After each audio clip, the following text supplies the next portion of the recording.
Sosok Pelda Sumardi, prajurit Kopassus pemegang rekor 14 kali perang yang dijuluki Rambo. Komando Pasukan Khusus, Kopassus, merupakan pasukan elit TNI AD yang selalu melahirkan prajurit-prajurit pemberani dan patriotik di medan operasi.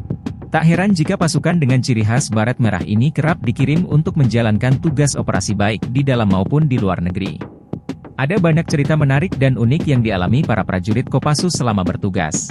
Seperti yang dialami Pelda Sumardi saat bertugas ke Bosnia, salah satu negara pecahan dari Yugoslavia.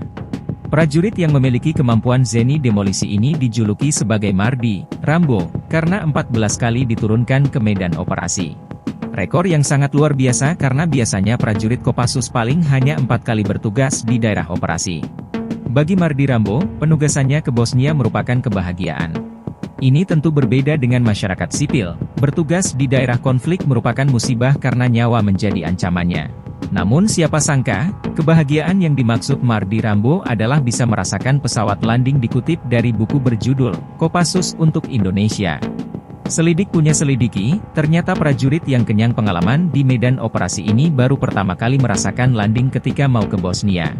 Sebab selama ini, Mardi Rambo selalu hanya mengalami take off, karena biasanya sebelum landing ia sudah dibuang dari pesawat saat masih mengudara.